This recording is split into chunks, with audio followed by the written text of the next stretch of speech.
It was a seemingly typical autumn day when actor William Shatner suited up, stepped into his starship, and for the upteenth time in his career, prepared to boldly go where no man has gone before. He'd enacted this ritual countless times while portraying the beloved James T. Kirk, captain of Star Trek's USS Enterprise, but this was different. Today, you see, he wasn't simply playing an astronaut on TV. No, on October 13th of 2021, William Shatner actually became one. After months of flight simulations and training courses, the actor joined 3 fellow Voyagers aboard the Blue Origin rocket New Shepard NS-18, which successfully blasted off for a 10-minute-long suborbital spaceflight. At 90 years old, Shatner became the oldest living person to ever visit outer space. It's hard to imagine how significant that moment must have felt for him. After all, this is a guy whose name has been synonymous with space travel since 1966, 3 years before the moon landing, and here he was, finally leaving the Earth's atmosphere for the very first time. You would probably expect that it was a joyful experience, a full circle moment. Shatner himself certainly thought that it would be, but as it turned out, the reality was something far different. "I love the mysteries of the universe," he later wrote, reflecting on the voyage. "I love all the questions that have come to us over thousands of years of exploration and hypothesis. Stars exploding years ago, their light traveling to us years later, black holes absorbing energy, satellites showing us entire galaxies in areas thought to be devoid of matter entirely. All of that has thrilled me for years. But when I looked in the opposite direction, into space, there was no mystery, no majestic awe to behold. All I saw was death." So there you have it. Sometimes to find true horror, all you have to do is look up. I'm Aaron Mahnke, and this is Lore.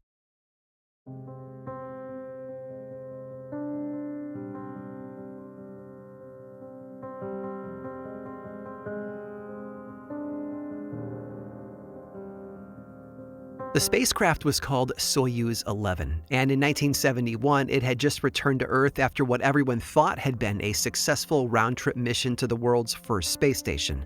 But when the recovery crew opened the hatch after landing, excitement quickly turned to horror.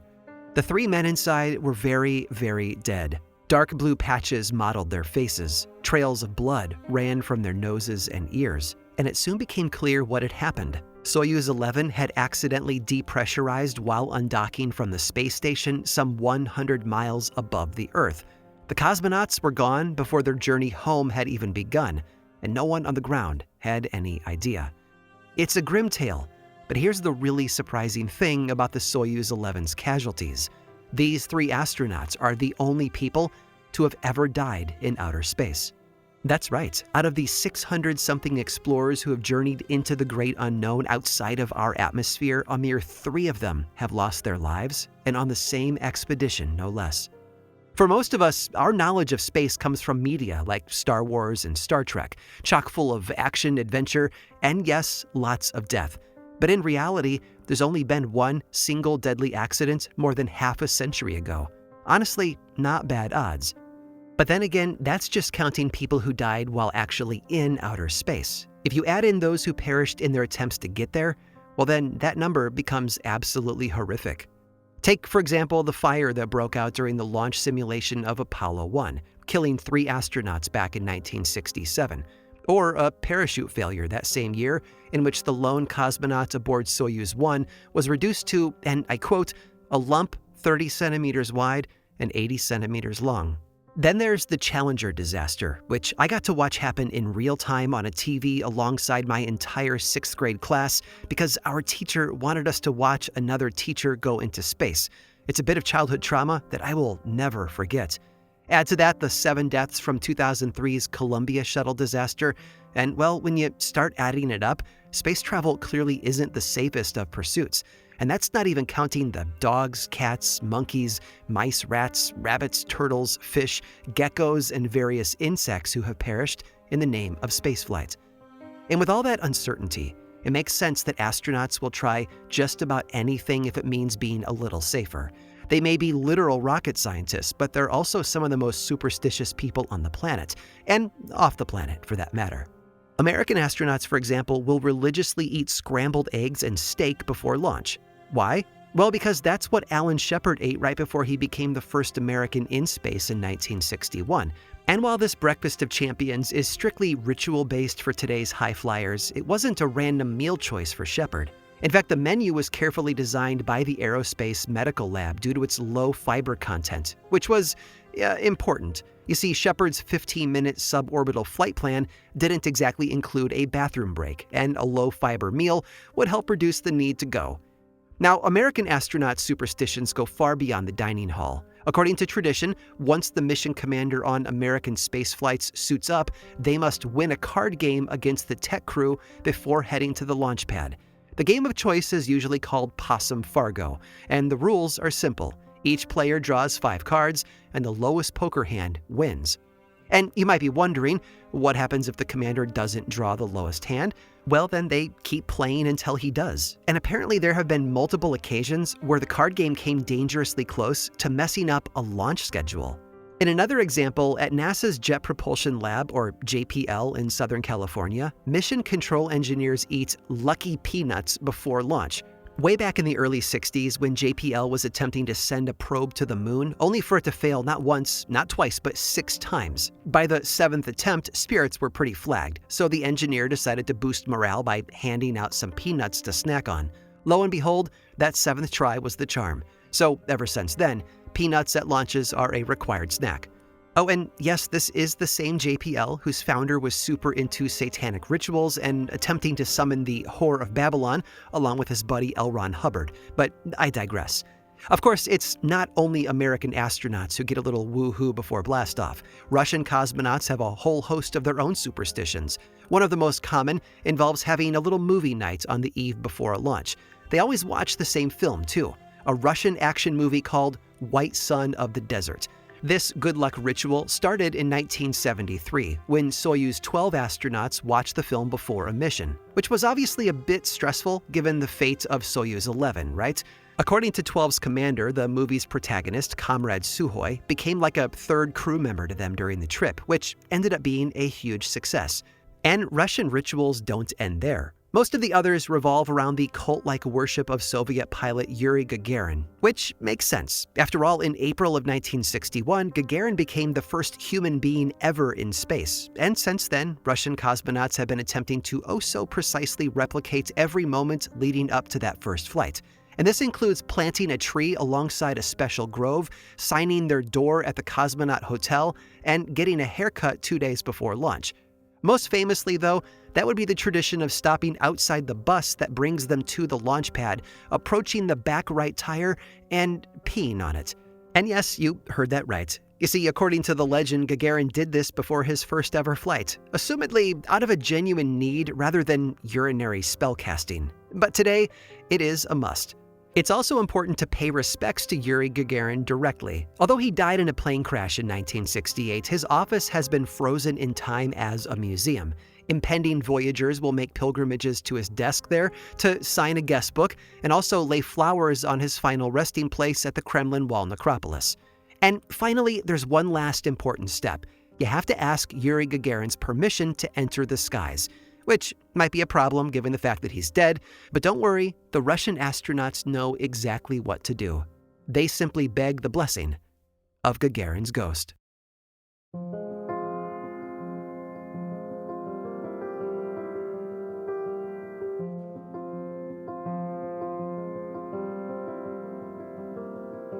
Long before humanity reached the stars, we were telling stories about them. You're probably familiar with the 12 signs of the zodiac, a word that quite literally translates to circle of little animals, by the way. But while astrology apps and glossy magazine horoscopes are all too trendy today, the notion that the stars present at your birth can influence the rest of your life actually stretches way back to ancient Babylon. It was the Greeks, though, who really perfected that system, and they also had some colorful ideas as to how the stars got up there in the first place. The constellations Cancer and Leo, for example, both started out as creatures on Earth. After Hercules defeated them during his 12 labors, Hera placed them in the sky as a reward for their service. Ursa Major, meanwhile, was once a nymph Callisto, and Ursa Minor, her son, Arcus. According to myth, Callisto was turned into a bear after being seduced by Zeus, only for her son to mistake her for a real bear and try to kill her. At the last minute, Zeus intervened by turning both of them into constellations. Meanwhile, the 7 stars of the Pleiades cluster were once 7 beautiful sisters. So beautiful, in fact, that the hunter Orion pursued them day and night. To protect them from their stalker, Zeus had a creative solution. You guessed it, he turned them into stars. Here's the thing though, the Greeks weren't the only ones to label the Pleiades as 7 women. In fact, countless world cultures have similar stories, like the Tuareg people of the Sahara, the Great Plains Kiowa people, Southern Australia's Wirango people, and the Raji of Nepal, just to name a few. Now, before you look up at the night sky and tell me that my count is off, yes, I know only 6 stars are visible in the Pleiades cluster. But I promise you there used to be a 7th, before things shifted a bit up there, and one ended up blocked from our view. And it was, well, a bit before our time though, 100,000 years ago. Which has amazing implications when you think about it. If the last time 7 distinct stars were visible to the naked eye was 100,000 years ago, it means those stories about the 7 sisters must be at least as old. In fact, some theorize that all of these 7 women myths originate from one single lost story told all the way back in ancient Africa. Over the eons, that tale not only spread, but it adapted with the times. Once the 7th star became invisible, the stories changed to match, including new myths to explain why the 7th woman is missing.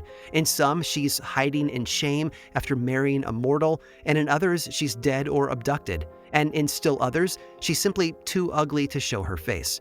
Oh, and speaking of Africa, in South African Xhosa culture, where it's disrespectful to point at an elder, it's also disrespectful to point at the stars. And they're not the only ones with a taboo against star pointing. In Germany, pointing at the stars is equivalent to poking out an angel's eyes. Hardcore, I know. Oh, and it's also said to make your finger fall off. But don't worry, there is a workaround. If you do accidentally point at a star while in Germany, simply bite your finger after, and you're good to go. In Britain, you'll lose more than a finger if you point at the stars. You might straight up die. And this superstition extends to counting stars as well. According to legend, if you count to 100, you're dead.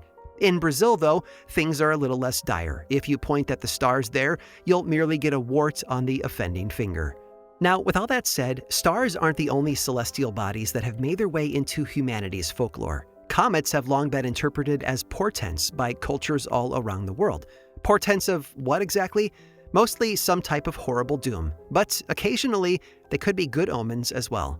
Take the Christian folklore, for example. While usually comets are seen as a sign of God's wrath, some have argued that the Star of Bethlehem from the Christmas story, signaling the birth of Christ, wasn't a star at all, but a comet. In China, folks couldn't help but notice that a comet's tail looked a bit like a broom of twigs, which led to the belief that comets swept away the old and made room for the new, for better or for worse. In ancient Rome, comets' tails were likened not to the bristles of a broom, but to human hair. In fact, the word comet comes from the Greek word komites, meaning a head with long hair. As if the comet were a severed head soaring across the sky, its luxurious tresses flowing behind. Of course, today we know that the effect is merely a trail of dust and ionized gas, but the whole hair analogy really had an impact on the ancients.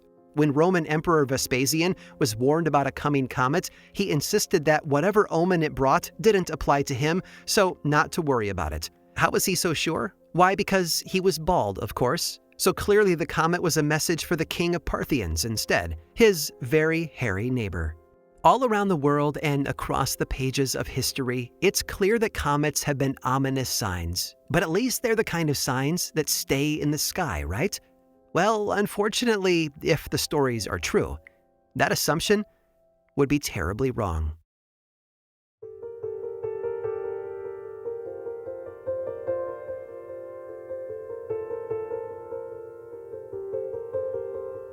It was, without a doubt, the weirdest thing the people of France had ever seen. One minute, it was a typical October day in 1952, and the next, the residents of Oloron were frozen in place, gawking skyward at a giant cigar-shaped UFO, which was alarming enough even without what came next, because there in the distance, nearly 30 other flying objects were following the UFO as it moved slowly southward.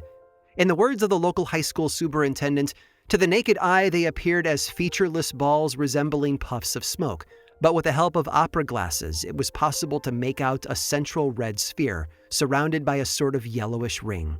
And these things weren't just floating, they were leaving strange white trails behind them, pale smoke-like threads, almost like spider silk, and once the saucers departed, these fibers slowly fell to the ground, which is where the real chaos began. Whatever this trail material was, it covered the town of Oleron. It landed in sticky clumps on rooftops, clung to trees and telephone wires, but when people tried to pick it up, the material turned to jelly in their hands before disappearing altogether. One man, a dentist named Dr. Balestra, was walking across a bridge when he became totally ensnared by the filaments, basically a real-life enactment of Frodo stuck in Shelob's web. He writhed and fought, finally managing to break free. But that was only the half of it, because, you see, that's when the threads gathered themselves back together and rose back into the air. And I know what you're thinking. This all sounds very totally made up, but I promise you it is not. In fact, the incident in Oleron wasn't even one of a kind. Cincinnati, Ohio, Sudbury, Massachusetts, Auckland, New Zealand, and Melbourne, Australia, even 2nd century Rome. In all of these places, witnesses have reported seeing an almost identical phenomenon occur. To quote a report from 7th century Japan, cotton-like matter in strands of about 5 to 6 feet long were seen to fall from the sky and drift in the wind for quite some time. And in the year 196 AD, the historian Cassius Dio wrote, "A fine rain resembling silver descended from a clear sky upon the Forum of Augustus." Yes, whatever this stuff is, it's been flurrying down upon our little planet for quite some time. It's come to be known as angel hair, but not like the pasta. According to ufologists, the stuff is categorized as a fibrous web or silk-like substance that descends to Earth from above, often, oddly enough, in the month of October. Usually it's white, although sometimes it's gray, silver, or translucent, and apparently it tastes salty, although I wouldn't recommend trying it. Oh, and by the way, the angel hair that fell on Oleron, France, it wasn't the most recent sighting, because just 2 Octobers later in 1954, it descended upon a professional Italian soccer match in front of 10,000 witnesses. In fact, this one is worth spending just a little bit more time on. It was 2:27 p.m. on October 27th, just after halftime, when gameplay in Florence's Artemio Franchi Stadium screeched to a halt. The players, you see, had noticed that their fans weren't actually watching them play anymore. Instead, they'd all began to shout and point at the sky. Soon, the players were looking up as well, the ball abandoned on the ground. And what they saw is about to sound all too familiar to you. Because overhead floated strange cigar-shaped and egg-shaped UFOs, from which a stringy, silvery substance began to fall, landing thick and sticky on the turf. And hey, if 10,000 soccer fans aren't witnesses enough to convince you, they weren't the only ones to see the phenomenon. Similar reports flooded in from all over Florence, along with other nearby towns. Oh, and by the way, this was just one out of 961 UFO sightings in Europe just that month, nearly 500 more than any month that year. And many of those reports, yes, they also included reports of angel hair. But back to the stadium. The phenomenon continued for a good 15 minutes before the UFOs flew out of sight. And look, Italians clearly take their soccer game seriously, because once the spectacle vanished, they went right back to playing. The home team won in a 6-2 victory, by the way, but it wasn't the score that would stick in players' memories. Decades later, in 2014, one player named Romolo Tucci recalled the feeling that he had as he stood on the field that day, watching the mysterious sky. "I was spellbound," he said, "and I was also so happy."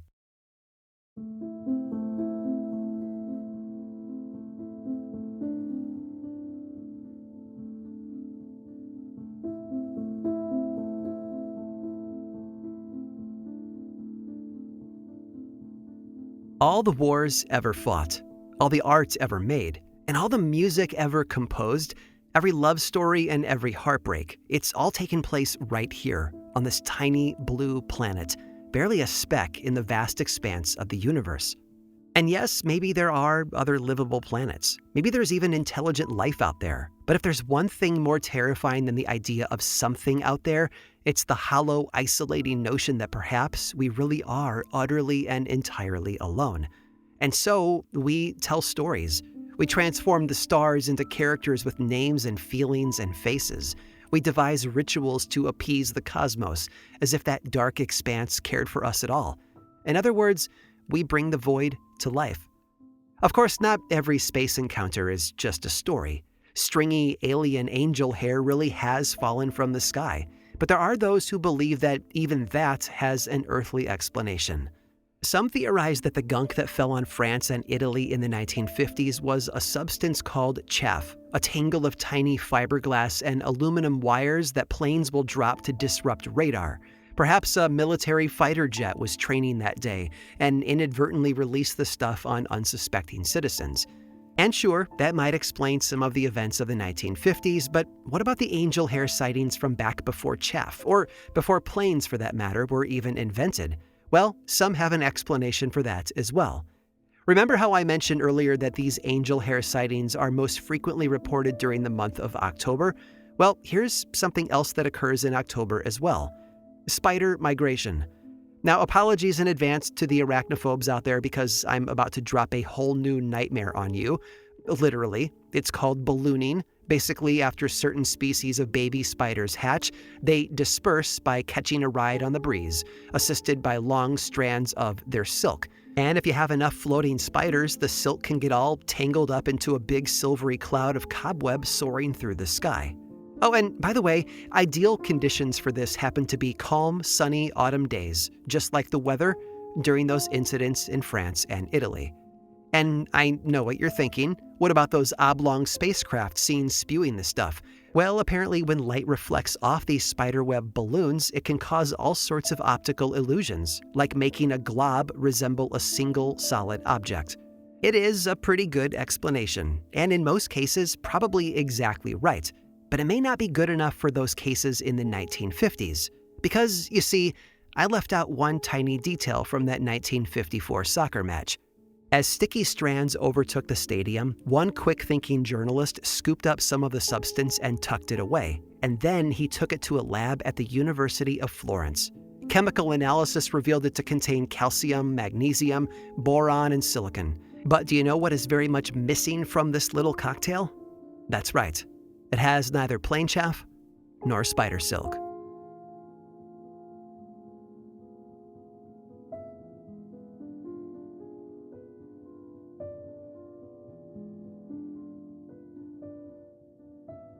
I hope you enjoyed today's adventure through Folklore's final frontier. Seems like the only thing expanding faster than the universe itself are the tales that we tell about it.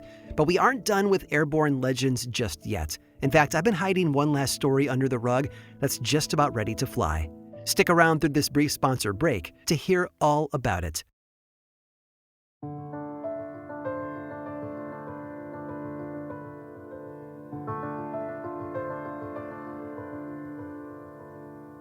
When I say the term magic carpet, most of us think of one particular story, Aladdin. After all, who could forget that cheeky purple rug zooming across the desert carrying Disney's favorite street rat? Heck, it's so ubiquitous you're probably already humming a whole new world to yourself without even noticing. But guess what? It's all a lie. Because it turns out the actual Aladdin story from 1001 Nights doesn't include a single flying carpet. Not one. That entire association is a Disney invention. Now, don't get me wrong, magical flying carpets are a traditional feature in Persian folklore. And in fact, other stories in 1001 Nights do mention the odd flying textile, albeit far and few between, and not in Aladdin itself. No, for much of history, the title of the world's most famous carpet rider actually belonged to a different character entirely, none other than the biblical King Solomon of Israel. And he wasn't flying around on some scrawny purple bath mat either. No, according to Jewish folklore, King Solomon had a magic carpet that took up 60 square miles, basically the size of Washington, D.C. It was said to be made of green silk, woven with golden threads and studded with jewels. In Jewish versions of the story, it was the carpet itself that had levitating powers. In Islamic versions, God had simply given Solomon power over the four winds. Other versions still held that it wasn't God but the Queen of Sheba who presented Solomon with the carpet as a token of her love. In any case, the extraordinary vehicle flew through the sky so swiftly that Solomon could eat breakfast in Damascus and supper in Media, which, if I'm calculating my biblical geography correctly, were roughly 800 miles apart as the crow flies. And the bigwig wasn't traveling alone either. Solomon's entire entourage would come along for the ride, while flocks of birds soared overhead, protecting the carpet's occupants from the sun. Suffice to say, Solomon was very, very proud of this thing, and of himself for that matter. And look, who can blame him, right? A city-sized flying rug definitely puts my car to shame, but we all know how these stories go. Pride comes before the fall. And in this case, that fall is literal. As the ancient legend goes, God was none too pleased with Solomon's pridefulness, so he sent a wind to tip the carpet, sending 40,000 of Solomon's men plummeting to their deaths and forcing the king to realize the error of his ways. Don't worry though, I'm not quite ready to land just yet. Flying carpets appear in other world folklore as well. In one Filipino story, for example, 3 brothers are given 3 gifts in exchange for helping a mysterious old man they meet on the road. The first of those gifts? That's right, a flying carpet. And just as a quick aside, but the other 2 gifts are too good not to mention here. One is a tube that, if you stick it up someone's nose and blow through it, can heal all their ailments. And the other, it's a book that, when read, reveals to the reader every possible current event, which sounds a lot like a tablet if you ask me, but I digress. Magic carpets, though, aren't just for warm climates. They pop up in Russian stories too, specifically tales about Baba Yaga. As anyone who's read our writer Jenna Rose Nethercott's novel Thistlefoot knows, the infamous Slavic witch herself rides around in a house on chicken legs, but apparently she keeps a few flying carpets on hand as party favors for visitors that she deems worthy. So, if Disney's Aladdin is the American manifestation of magic carpet lore, what's the Russian equivalent?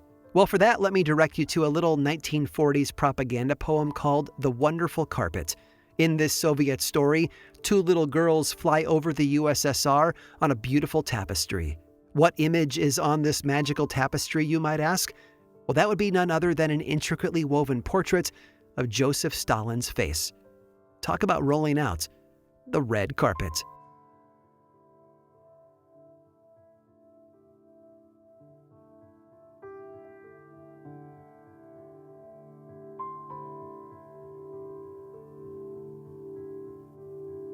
This episode of Lore was produced by me, Aaron Mahnke, with writing by Jenna Rose Nethercott, research by Cassandra De Alba, and music by Chad Lawson.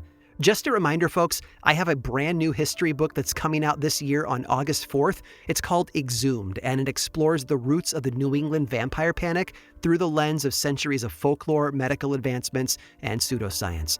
It is available right now for pre-order, though, and if you pre-order the hardcover, my publisher has a webpage set up where you can submit your receipt and get a free gorgeous tote bag. Head over to aaronmahnke.com/exhumed to see the gorgeous cover, find out where you can buy it, and lock in your copy today.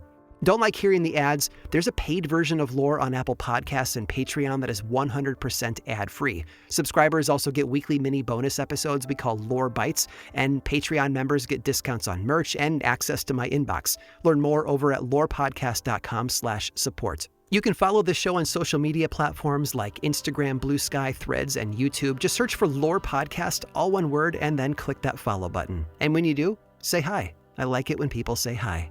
And as always, thanks for listening.